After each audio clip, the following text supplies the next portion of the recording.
Matin Sport.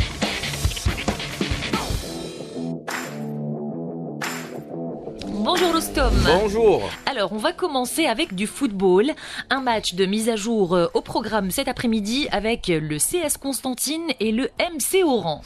Le CS Constantine, 10e avec 32 points, accueillera cet après-midi à 18h au stade Shahid Hamlaoui pour le compte de la mise à jour de la 22e journée. Le Mouloudia d'Oran, 11e avec 30 points. 2 points séparent les deux équipes. Le CS Constantine qui reste sur 2 succès consécutifs, un peu en cas de victoire, intégrer la première moitié du tableau et s'installer dans le bon wagon avant le dernier virage du championnat. Du côté du Mouloudia d'Oran, le MCO veut quitter la zone de relégation, auteur d'une victoire vendredi dernier au forceps à domicile face au NC Magra 2-1, n'a d'autre choix que de grappiller des points, d'autant qu'il devance le premier relégable, le Nedjem de Magra, avant-dernier avec 27 points, avec 3 points seulement. À 18h donc, ça sera cet après-midi, CS Constantine Mouloudia d'Oran, une rencontre que vous pourrez suivre en direct sur nos ondes dans Sport sur la 3. Et on va passer tout de suite au basketball, deuxième journée des playoffs.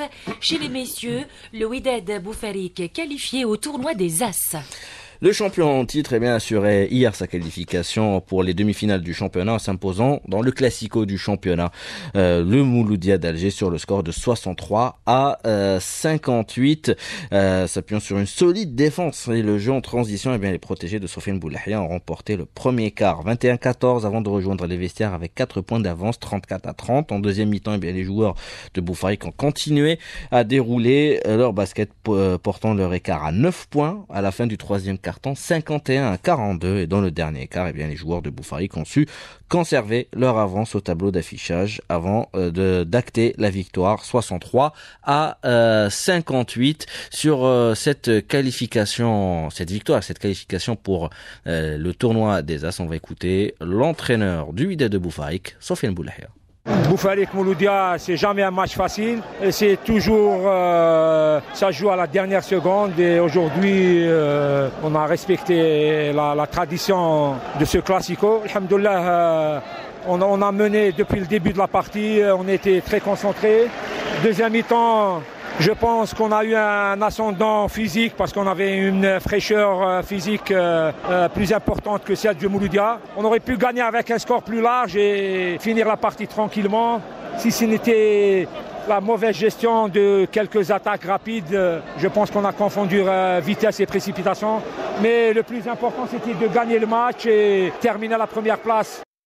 C'est chose faite pour le Wydad de Boufarik qui est assuré de terminer à la première place, même en cas de défaite lors de la troisième et dernière journée des playoffs demain face au CSC Gay de Constantine. Je tiens juste à souligner le très bon comportement des supporters hier des deux galeries. C'était un spectacle et sur le terrain et au niveau des tribunes, que ce soit du côté du Mouloudia d'Alger ou du Wydad de Boufarik. L'autre rencontre, c'était le CSC Gay de Constantine qui s'est imposé devant le club sportif de Tlemcen sur le score de 73-70, une victoire qui permet au CSC Gay de Constantine de relancer ses chances de qualification pour le deuxième tour, et pour cela il faudra battre le Wydad de Boufarik. On va écouter sur cette victoire du CSC Gay de Constantine son président Yassine Farhat.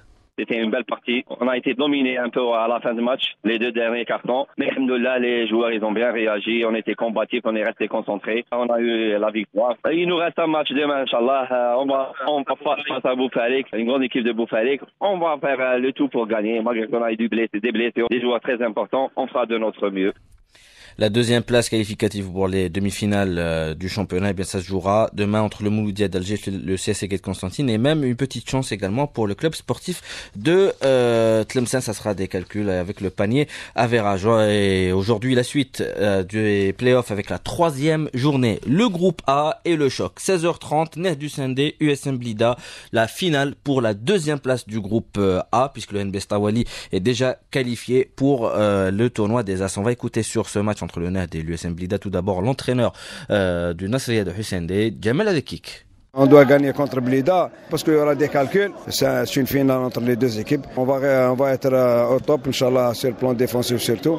Et le plan offensif, Inch'Allah, on va préparer une attaque sur une défense de zone. Là, on va préparer le match de Blida et Inch'Allah, on va passer une demi-finale. De son côté, l'USM Blida, qui était l'outsider de ce groupe A, eh bien, a toujours ses chances de qualification, surtout après sa victoire lors de la dernière journée face à Bnissaf sur le score de 87-81. On va écouter l'entraîneur de l'USM Blida, Ahmed Beniabou, sur ce match face au Nahdu Sendé. C'est une équipe coriace, elle est composée des joueurs plein d'expérience, surtout avec la venue de Jamal Kik comme entraîneur. On attend un bouffée d'oxygène. On a la possibilité, on a la chance et on mérite aussi d'être parmi les 4 pour jouer le phase finale, pourquoi pas. Les joueurs sont très conscients, ils sont motivés, ils sont présents, ils sont aussi solidaires. Nahdu Sendé USM Blida à 16h30 à la coupole du complexe olympique Mohamed Boudiaf et juste après à 19h, une belle affiche, une belle rencontre entre le Shabab Bladi de Bnissaf et le NB Stawali. On va passer tout de suite à une autre information qui concerne l'athlétisme avec Ali Saïdi Sief qui a été désigné président par intérim de la Fédération algérienne d'athlétisme. Rostom. Ça a été acté hier lors de la réunion du bureau fédéral de la Fédération algérienne d'athlétisme. Les détails, Malik Louahla.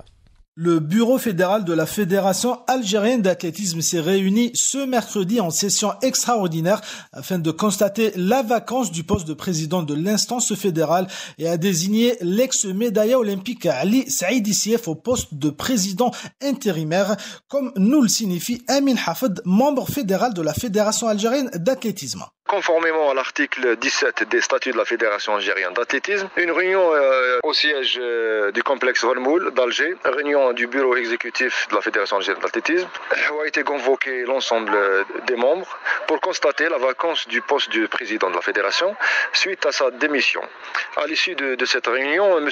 Sief, Ali Saïdi Sief, vice-champion olympique du 5000 mètres, a été désigné pour assurer la gestion intérimaire de la Fédération pendant une durée de 60 jours. Cette période transitoire permettra de préparer la tenue d'une assemblée générale extraordinaire en vue de l'élection d'un nouveau président qui prendra ses fonctions pour le reste du mandat olympique 2025-2028.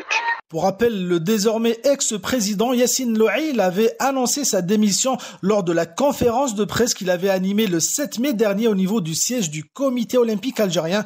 Les membres du bureau fédéral ont dû donc attendre les 15 jours réglementaires pour pouvoir se réunir en s'appuyant donc sur l'article 17 des statuts de la fédération.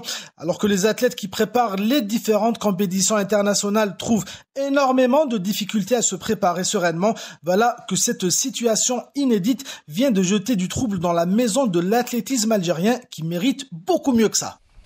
Et on passe tout de suite au cyclisme et on va parler du Tour d'Italie ce matin, Rostom. Oui, avec l'équatorien Richard Carapaz qui a remporté en solitaire hier la 11e étape du Tour d'Italie au profil montagneux. Et puis d'ailleurs, c'est sa spécialité puisque c'est un grimpeur dans les apnées mercredi à Castelnuovo Nemanti. Carapaz, vainqueur du Giro en 2019, a devancé de 10 secondes le peloton des favoris emmené par le Mexicain Isaac Del Toro qui conserve, lui, son maillot rose de leader au classement général. Champion olympique en 2021, l'équatorien est parti en contre à 9 km de l'arrivée au moment où les cadors du général venaient de reprendre l'échappée de 5 coureurs qui a compté jusqu'à 3 minutes d'avance sur le peloton. Et puis un mot de football pour terminer en Europe, l'Europa League. Tottenham qui remporte son 3e titre d'Europa League en s'imposant hier dans finale 100% anglaise face à Manchester United, un but à 0. C'était à Bilbao en Espagne. Un but de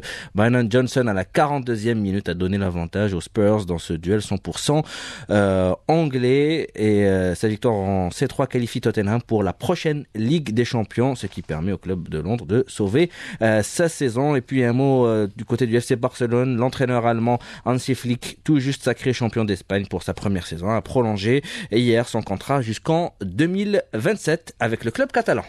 Merci beaucoup, Rostom Yahyachi. C'était la dernière info ? Oui. Rien à partager ? Ça y est, peut-être une chanson ? Bien sûr. Oui, on aimerait bien. Bien, vous m'avez demandé tout à l'heure Michael Jackson en oui. off. Eh bien, vous aurez Major Lazer plus tôt.